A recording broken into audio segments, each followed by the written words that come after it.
Hello, Lucy. Are you there?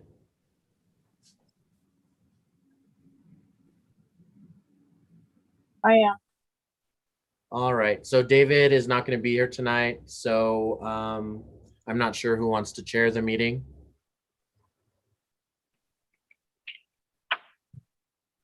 Chair it. I'll do it. Okay, great. Thank you. We need to start by reading the paragraph, right? Yeah, that's the easiest way to do it. All right, so I call the meeting to order. Notice is hereby given that the Planning and Zoning Commission of the City of Alpine, Texas, holding a meeting at 5:30 p.m. on Monday, July 26th via Zoom conference in the city of Alpine, Texas. Meeting login details may be found at the City of Alpine website. For the purpose of considering the attached notice is posted pursuant to the Texas Open Meetings Act. Word of caution, any discussion or comment expressed to the chairperson, personal attacks or meeting disruptions will not be acceptable. Should that happen, the meeting will stop and person or persons will be asked to leave the meeting. Action items voted on tonight will be going to the City Council for consideration. So item number 2, determination of quorum. Have we determined we have a quorum? Yes. Okay, And the meeting notice was posted on July 21st at 4 p.m. okay. So item number 3, approval of the minutes from the previous meeting. Anyone want to make a motion for that? I'll make a Move motion. we approve. So I have a motion. Do I have a second? I'll second. Okay, item number 4, we have no discussion items. So we'll move on to item number 5, public hearings. Are you going to take a vote on that, on approving the minutes? Yes. All right, all in favor of approving the minutes for June 28th, 2021 Planning and Zoning meeting, say aye. Aye. I judge that we have approved the minutes from that meeting. So item number 5, public hearings. First item, we're having a public hearing to obtain citizens' views and comments concerning a confidential use permit for the purpose of obtaining an alcohol license / permit from the Texas Alcoholic Beverage Commission. The property is located at 110 West Murphy, the legal description being Lot 8, Block 55, original town to the city of Alpine, Texas. Property owners of record are Liz and Hiram Sibley. Does anyone in the public care to comment? No, we don't have anybody in attendance from the public. Okay, so we'll move on to the action items. Number 6 is the action items. Item number 1, we have a discussion. We're going to discuss, consider making a recommendation to City Council concerning a conditional use permit for the purpose of obtaining an alcohol license / permit from the Texas Alcoholic Beverage Commission. The property is located at 110 West Murphy. Legal description being Lot 8, Block 55, original town to the city of Alpine, Texas. Property owners of record are Liz and Hiram Sibley. I need a motion to discuss this item. So move. And a second? I'll second. Okay, we're open for discussion on this. So anybody know anything about what this is about? Well, is it Ginger Hillary's, the Airstream that she's going to be selling wine out of? Is that what it is, Geo? Yes, it is. So Ginger Hillary is moving her business. She's closing Taste and See on 5th Street.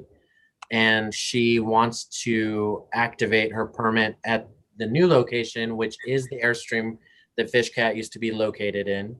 And she wants to serve and sell alcohol at that location. In order to do so, she'll need a conditional use permit to be approved. Okay, so this item is actually from her, not from Liz and Hiram. No, yeah, so she's actually the applicant. The property owners are Liz and Hiram Sibley. Okay. So that is like a commercial area.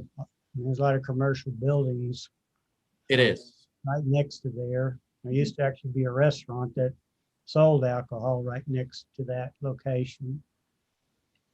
That is correct.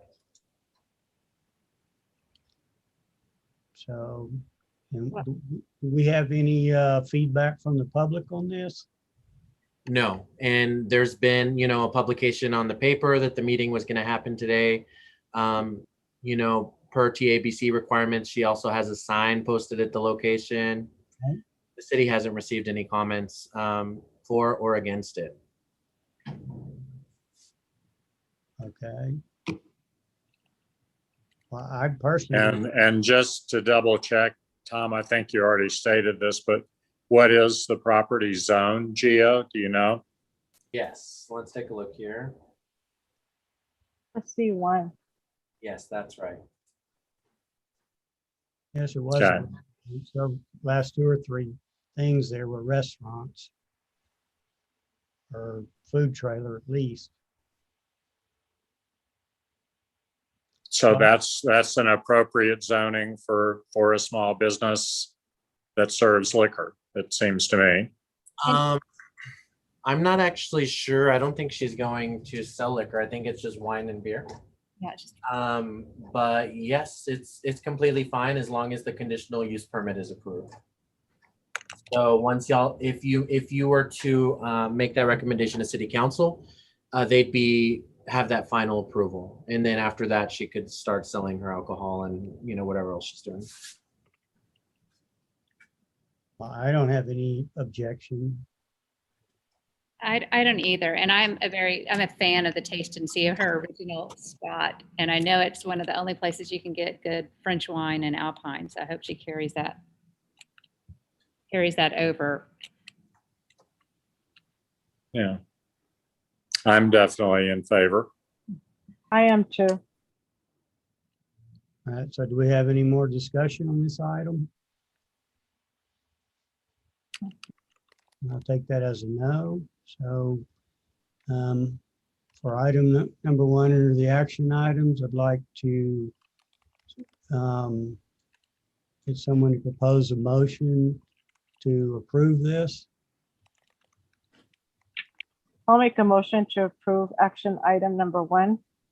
And we have a second. I'll second. Actually, what I should be saying is all who are in favor say aye. Aye. Aye. It's unanimous. So action item number 1 is approved. Let's go on to the next item, citizens' comments. We have no citizens today, so there's no comments. So item number 8, board members' comments. Do we have any comments about anything else that we'd like to discuss today? I only have one comment. I'm just curious as to, I know before when I was on the planning and zoning, they actually would have on the application where the amount of how much the permit, how much they paid for the permit. I just see where it says paid, the check number and the date, but it doesn't say the amount. So then that kind of leaves for, if the public wanted to know, there's no way of them knowing how much this permit was. I believe that all of the conditional use permits and special use permits are $350, but I can follow up with David and then get back to you. Perfect, thank you. You're welcome. You said 350? Yes. But I'll email you after I hear back from David. Okay, And I'd be curious if that's a one-time or an annual fee, Gio. I believe it's only a one-time for this particular type, because the short-term rental special use permits, it's written in the ordinance, it'd be $100 renewal fee each year. But for these, I believe it's one time. I'll also follow up on that as well. I'll just email the whole board what he says. Okay, Yeah, because it appears to me that we are basically giving a local opinion to the state alcohol board, which really is in control of these licenses. But, you know, if there was something that we knew of that was egregious, that's the reason they ask us for some kind of an official ruling. I think this is the second one we've done in recent months. Yeah, the thing With is, regard to an alcohol license. the city used to just approve them without going through this process. But once David came, he said that we needed to go through this process and they needed an SUP in order to basically validate their license. So essentially what would happen is once P&Z recommends it to city council, council will either approve or deny. And if they approve the special use permit, then I'll sign off on the TABC application. But if the council denies it, then they're not going to be able to get that license because I won't sign off on it unless the city council approves it. So can we also get something on that from the TABC where we can see that? Yeah, I can ask David. I'd actually had asked him previously and he was supposed to follow up with me about it.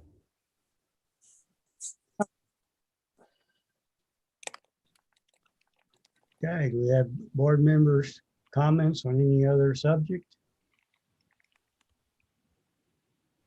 I'll take that as a no.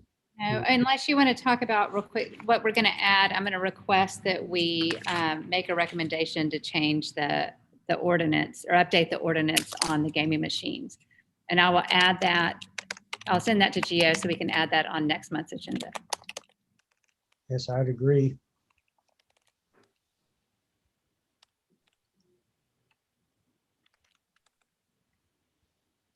Okay, any other comments today?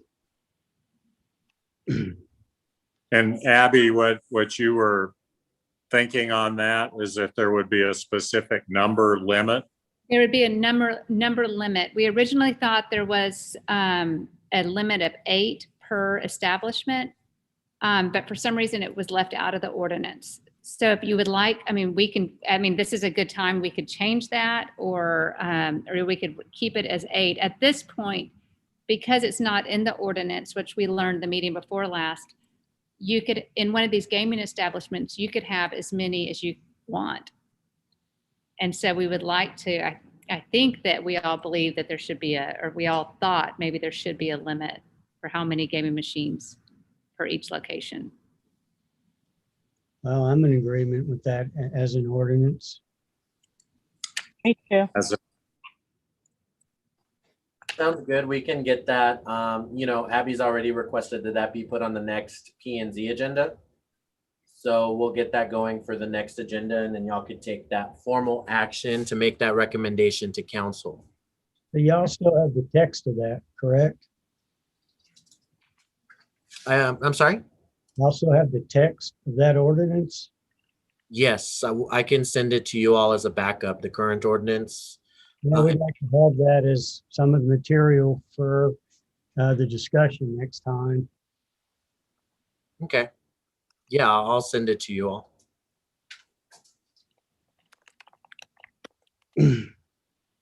Okay, any other comments? Just that I would like to reduce it from 8 to something less. Okay. So we'll need to do that in the order of business next time, I would say. Right. Okay.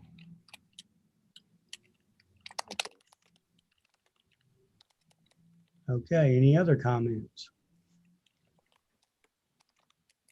Okay, item number 9 is adjournment.